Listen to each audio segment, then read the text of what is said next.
rhythm, grace, soul, and spirit.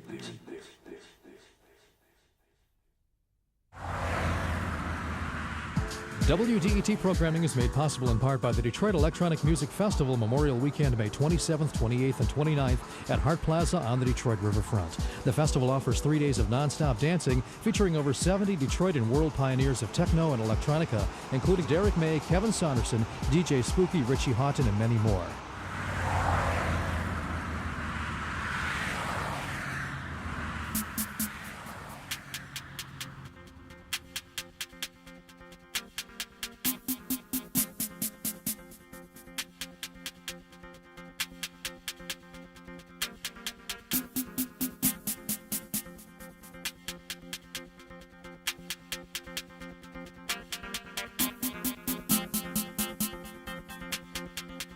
And if you look at the city, is remnants of decaying industrial and riotous times. So, you know, from the riots that happened back in the late 60s to the recession that's happened with automotive companies during the 70s, unfortunately, Detroit got the worst part of it.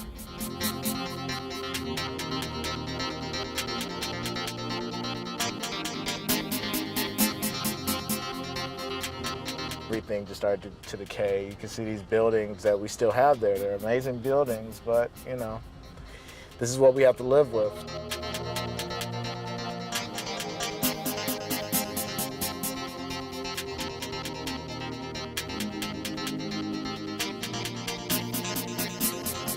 The mentality of the machines, considering the assembly lines of the automotive companies, you know, we've gotten our inspiration from that decay.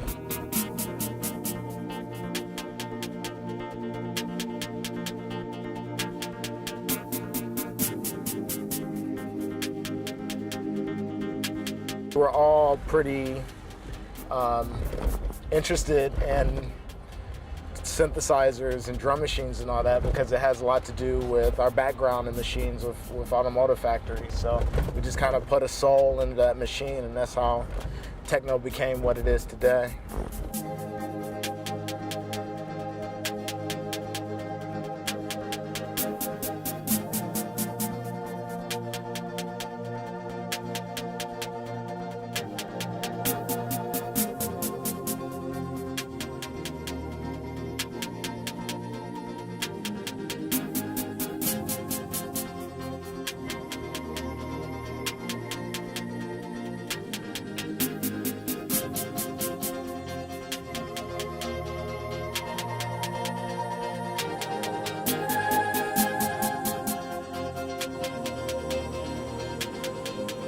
Start coming to the Motor City. Truth is truth. I was sent here from God. I'm a prophet. You keep your focus, man. Detroit ain't no joke. This is the Motor City, man. We're talking about the question of boundaries in Detroit, which is a major factor for anybody living here.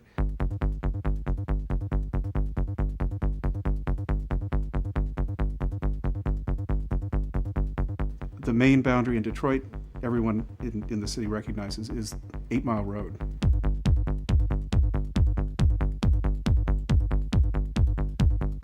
Eight Mile is the northern city limit between the city of Detroit and generally what's known as the suburbs. But it's only one of many boundaries that you find in and around the city.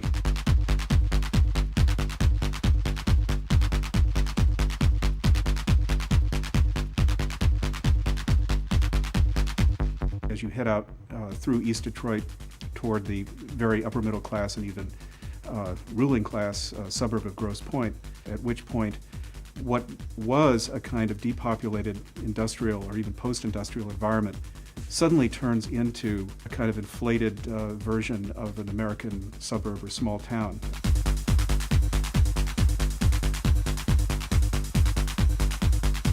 Turning around, coming the other way, you have the sudden experience of everything that was taken for granted about that social fabric disappearing entirely.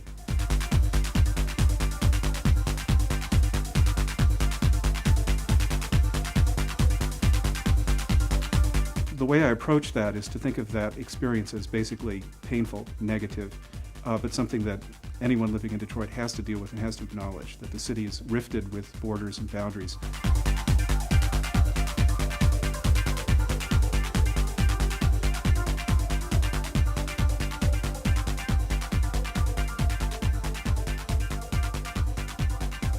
I had the experience of giving a lecture on the topic of techno, and the reactions were absolutely across, I mean, a wide range of reactions, some of which were kind of phobic. One person felt that in linking this music, which I think is utopian and transformative, to an experience of social negativity, the kind of gaps between terrains, the bad social history of Detroit over the last 20 or 30 years, the depopulation of the city, that I was putting the city down.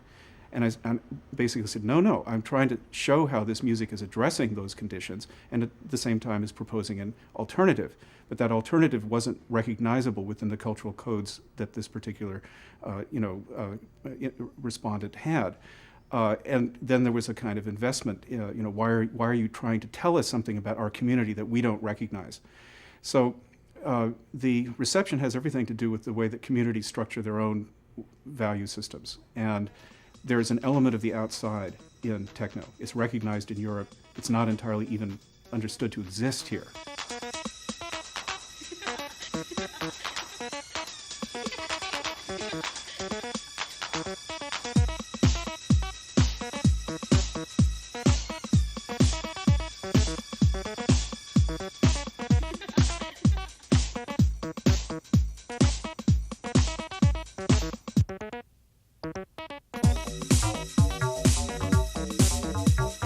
Where was I on the screen?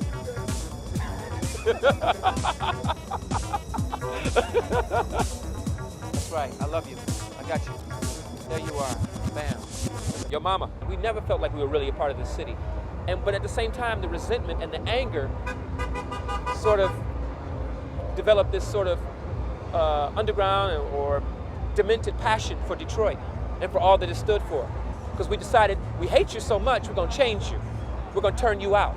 We're gonna freak you. We're gonna fuck you in your ass. Did you? No, we decided to lay her over and fuck her proper. We're making love to her right now, because she's a much nicer lady than that. And we realized that as time went on.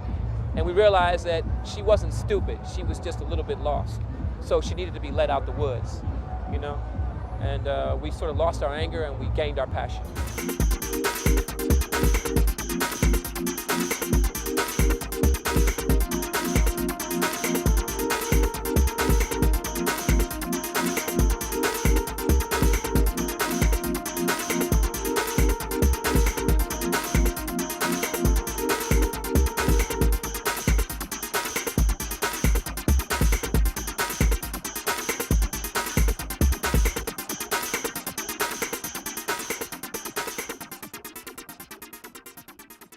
This is a typical example of Detroit. It's booming, just beautiful structure. It was booming when I was a kid, and now 20 years later, it's just totally fucked up. Every time that I pass by this building, I'd think, one day this could be mine. I'd renovate it, I'd make it into something just amazing, and just from seeing it, not that it's, being a big shot by owning it or whatever, but just because the artistry that's gone into this building to develop the architecture on the inside is ridiculous. It's like Detroit's Grand Central Station, but, this is what Detroit thinks of Grand Central Station. I use this building as inspiration. It comes into my mind when I'm at the keyboards, at the drum machines, everything to create.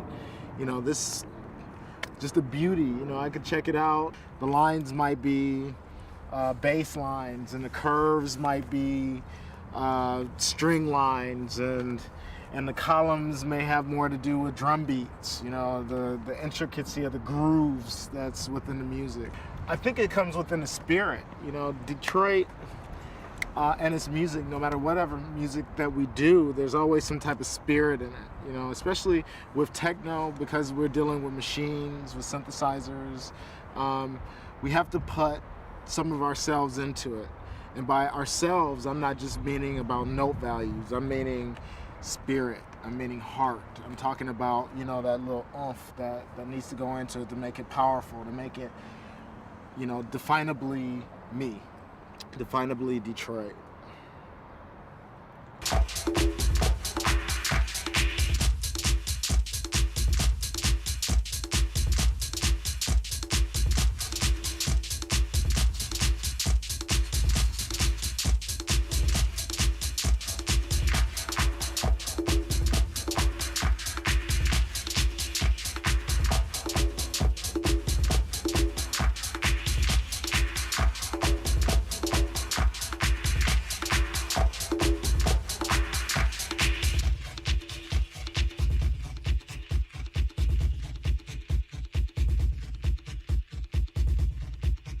For me, describing what Detroit techno is to people over the years, it's the same.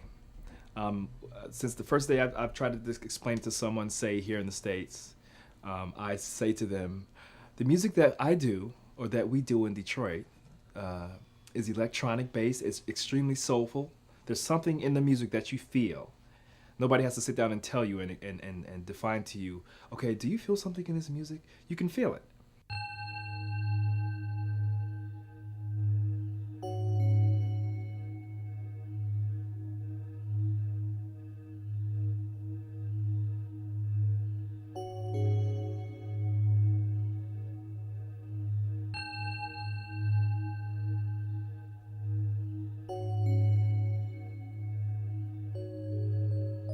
I think techno is taking an extremely wrong turn because of the fact that a lot of these companies, all of these companies, they're making these boxes, these techno boxes. You push one key and there's a techno track on it.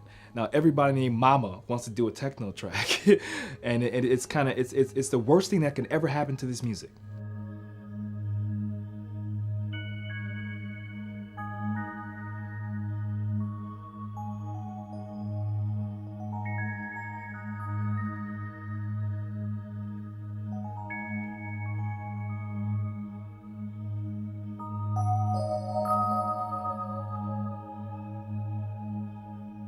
The new album I just completed is not a completely different album. I can't do that. I'm not an innovator. You know, I just carry the torch, and I ain't trying to, you know, I'm trying not to trip and fall. I'm just trying to do the music, trying to do what I think is good dance music. And it doesn't have to be dance music, good electronic music, I'm sorry, because I don't try to sit in the studio and specifically do music for the dance floor or anything like that. I just do whatever comes to heart and mind.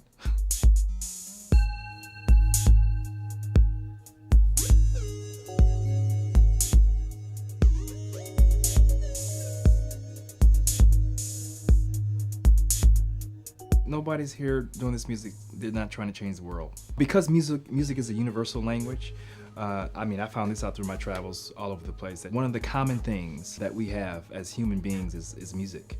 And the fact that you don't have to have any lyrics or anything, it transcends all races, barriers, or anything. So I wouldn't even just say it's just specific to Detroit techno. When I do a track, I'm not trying to like change the world or try to make any type of statement. I'm just trying to do some good music.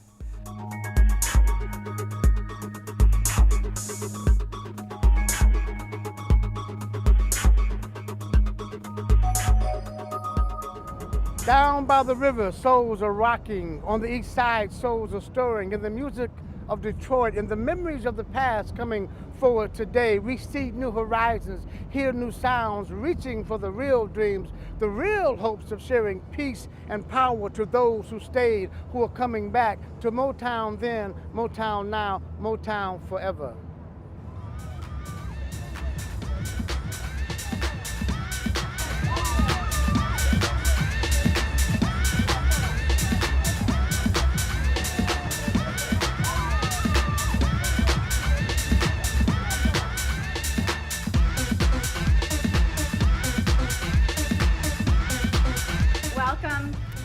Techno Town.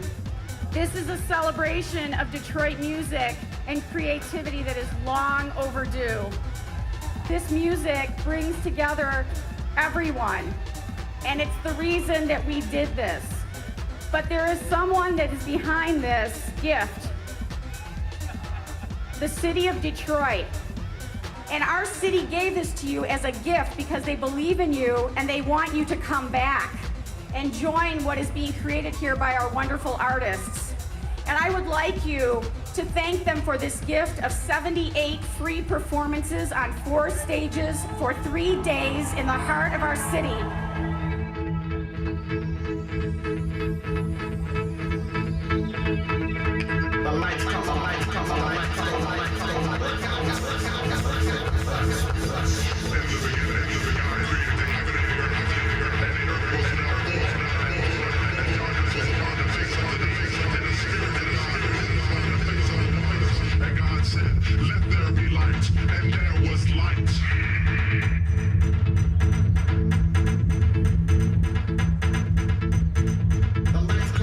We used to listen to people like Electrifying Mojo on the radio, you know what I mean, who inspired us, who played everything from Devo to James Brown to Parliament Funkadelic to whatever, you know what I mean? And it was, you know, he used to come on with 15-minute interludes with spaceships and stuff like that. So I knew something was going on futuristically with the music in Detroit, because it wasn't just your average, you know, music that I was hearing. I was hearing stuff that, you know, people wouldn't even thinking about listening to, you know?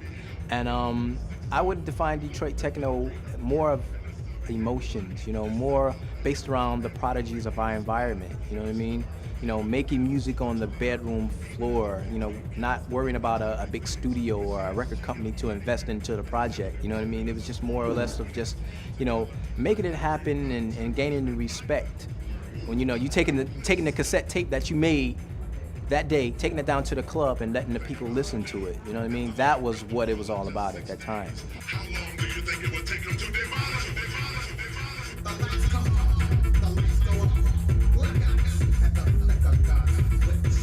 Unto thee, O Lord, do I lift up my soul. Oh my God, I trust in thee. Let me not be shamed. Let not mine enemies triumph over me. He is the light and my salvation. Whom shall I fear? I went to school for 2 years. I went to school like in Tennessee. And I used to make trips every weekend to come back to go to the club called Music Institute. And it was like an 8-hour trip. I used to come back like every other weekend to come experience what I was missing down in school, you know what I mean? It was Derek May and D. Wynn playing on the Friday nights, and then the Saturday nights were Shay Demir and Alton Miller. Friday's theme was more of the futuristic, you know, Detroit techno, hardcore scene. The Saturdays were more dedicated around house, disco, vocals, and stuff like that. You know, I was a faithful Friday night guy. I was there, you know.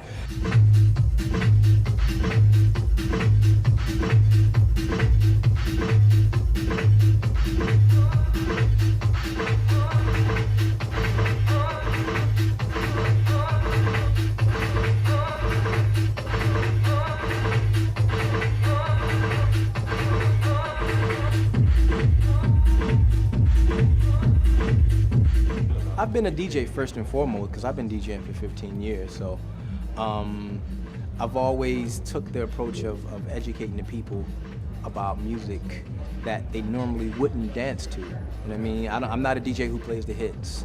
I'm not a DJ who plays the crowd favorites all the time. You know what I mean? My thing is manipulating people's minds to make them dance to something that they normally wouldn't dance to at all. You know what I mean? Taking them on a musical journey.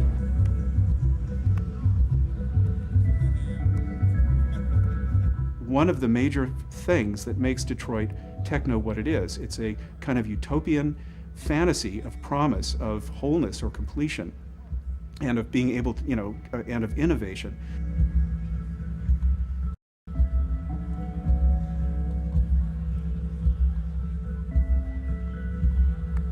It's not just a reflection of something bad, put it that way. It's also an embodiment of certain ideals of community that exist and have continued to exist all the way through.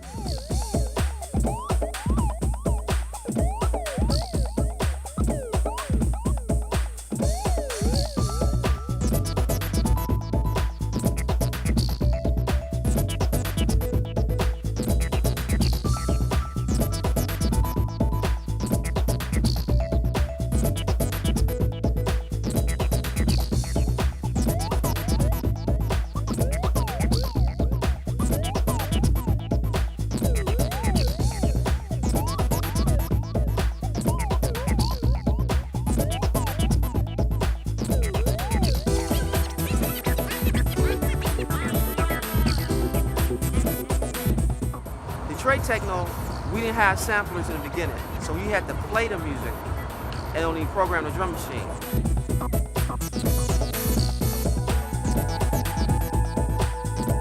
You know, techno is music playing, like Night to the Jaguar just came out. It's people playing, learn how to play the keyboard, and expressing your feeling within your fingers instead of sampling. And that's the difference from us back in the day. We didn't have a sampler. Well, kids now have a sampler. The Chicago kids had a 4/4, and 4/4 is 1, 2, 3, 4. The kick drum, 1, 2, 3, 4. Well, Detroit cats were do ta, do ta, do ta, do ta, do ta, ta, do ta, and that was our drums. So that separated us from Chicago and New York. And Todd Terry was like really the forefathers of the sampling, cut and paste shop. So that kept us different because it was so much funk. What we was doing back in the day, so you had George Clinton, you had the Kraftwerk doing that shit. Clinton standing outside the elevator, opens the elevator door, Clinton steps in and there's Kraftwerk inside the elevator already. These tight-ass German dudes, very cool, very well-dressed, very well-mannered groomed, but he doesn't realize they're Kraftwerk at the time. Wet, sleazy, slimy Clinton, funky as he may be. Elevator goes up to the 99th floor. Along the ride, it gets stuck. And that's where the concept comes from. Because I just could imagine these dudes all in this elevator. Aircon goes off. It's nasty in there, man. Kraftwerk pulls out their little pocket calculator. Clinton's like, whoa, you know, animation, funk, whatever, it happens. And that was kind of like always my idealism of this music, you know? It was the seriousness of it, and it was the aloof, soulful, very reckless side, which is the black element, the soulful element, and the tight, sophisticated, very just like calculated moment. That's the Kraftwerk side. And in between there, we fit. You know, we're like right in the middle of all of that. We took the best elements of both. The rest of that shit out there is a money-making business. I don't even know where that shit come from. You know, I mean, it's cool that cats, you know, doing what they're doing, but I mean, how can you be from Switzerland and say this is techno, and then come in my face and say what you doing is not techno? You know, how can you tell me? You know, and you from Switzerland, and before you were born, you were still in your daddy dick, and I'm still here DJing and making music. You know what I'm saying? So how can you tell me? Capitalism, marketing, business, money. It's what makes the world go round. And I mean the world, in all points of the world. At some point it becomes completely commercial anyway, like it or not. At some point I will no longer be cool. You know, at some point I will no longer be, kids will no longer be interested in talking to me, shaking my hand, or hearing me play records. At some point you will be doing other things with your life. And such as that camera will someday be old as fuck and won't work. You know, life is life, and rhythm is rhythm.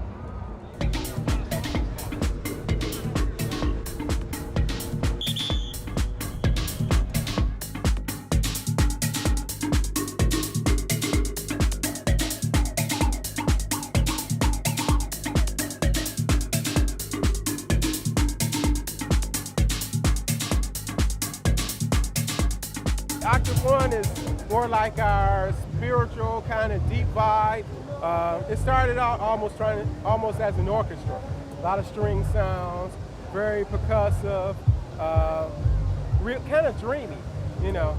And over the years, it just progressed into, I guess, even more of a percussive sound. As we got older, you know, we musically we started really venturing more into trying to evoke emotion with, you know, string sounds, voice sounds, and trying to really incorporate, you know, the what we think is the more orchestra sounding things into dance music, you know, into what everybody else calls, you know, techno.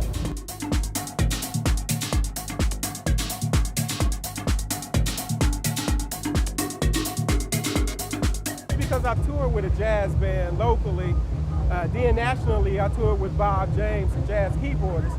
So I was always picking up what those cats were doing at night, watching their little nuances, the way they threw things back and forth with their fingers, and listening to the drum go into swing rhythms and back into some straight rhythms.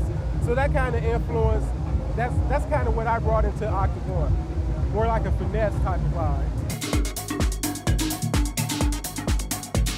As us being brothers, you know, it really helps us out a lot. We're used to being together and used to not getting in each other's way and stuff like that. So he can start a thought and I can finish a process, Exactly. you know. So it's kind of like, it started out too, like our Barry White's Love Unlimited Orchestra.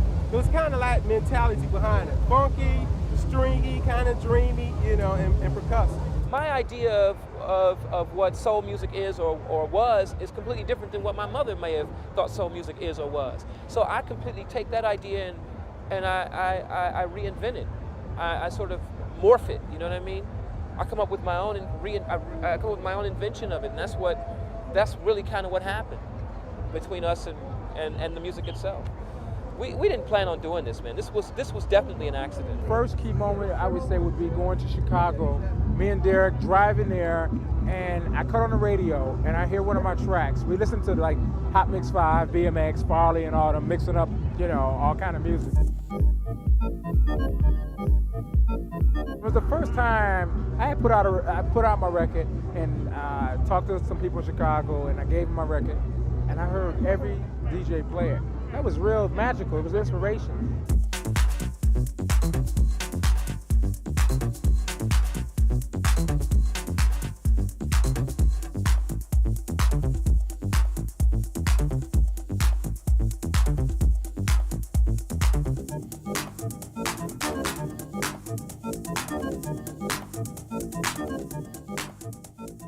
The whole musical scene is going to keep growing. I think this festival is great to all the music that we've done already, and that we can get some younger cats out of it and get some more of the urban kids involved with the music we do, you know, because when we first started, and especially in the college days, a lot of urban kids were really into the music. Then hip-hop took over, and we kind of lost out, you know, as far as people knowing that we were involved in this music, you know.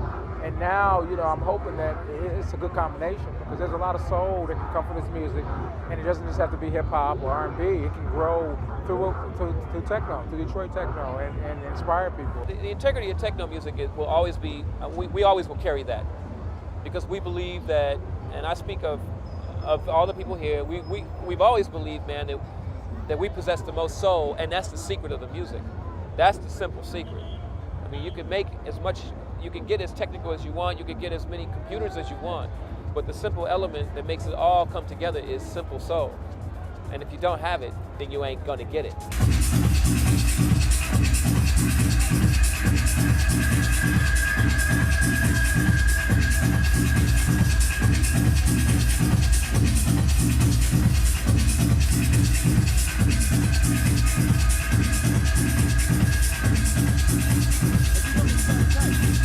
Around the world, there's many different concepts of techno music. And I think that's really cool. I think that's the really cool part, because people want to experiment, they want to try to figure it out. They're not trying to figure out this puzzle, this soul puzzle from Detroit. I think they're more interested in just expressing themselves and saying, okay, I can do it too. But then there's a certain amount of, I think of okay, all right, enough bullshit, now here's some real shit, just to balance out all the bullshit.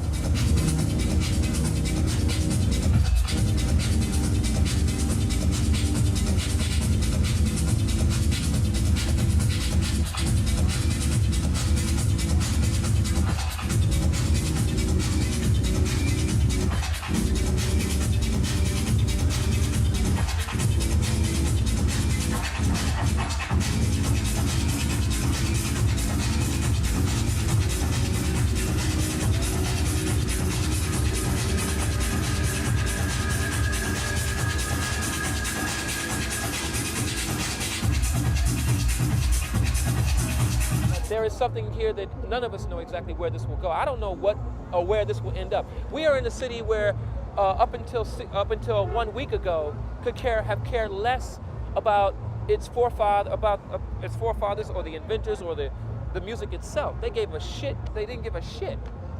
Here we are now, man, right in the middle of commercial town USA. You know, putting down vibes and energy and attitude that probably will not be seen here again until next year, until we do it again next year. This is amazing. This is historic. This is a moment in time that I will never, ever forget. I am so glad to be here. I'm like blown away, man. Really. Wow.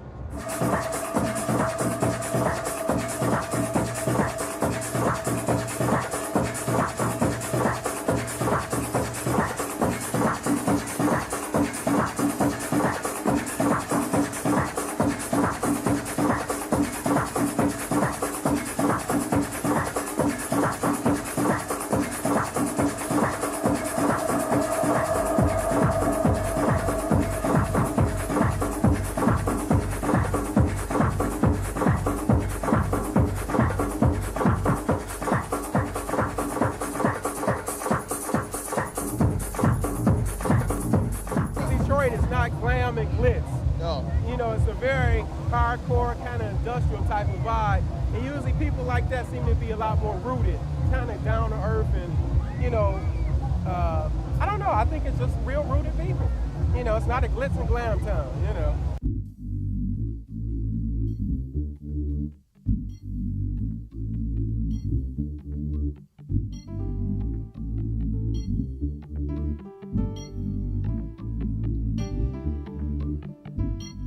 Can you imagine the world without sound? Without sound? Without sound? Without rhythm? There'd be no life. Without soul? Can you imagine the world without music? We'd be lost. Without rhythm? Can you imagine the world without soul? Without music? There'd be no life. Without house, we just die. We'd be lost. Slowly die.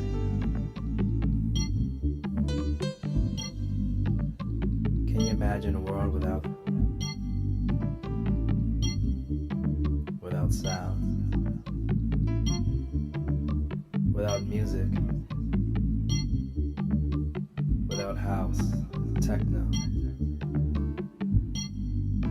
It's kinda cool, huh? There'd be no life. All these words and shit. Without Derek, Kevin, and Juan, there'd be no techno.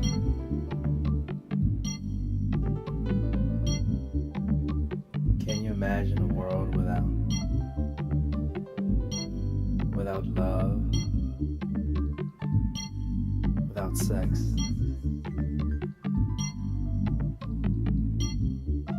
There'd be no life.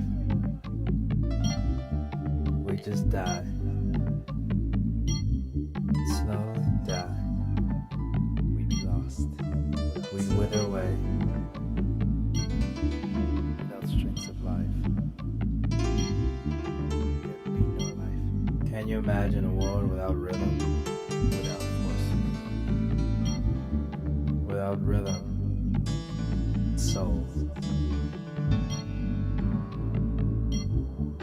Without sound?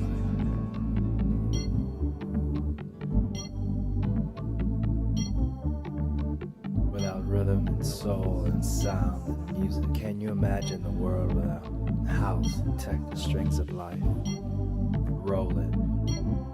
There'd be no life. 303, 909, 808. Without force field, and there'd be no life. Self-evidence.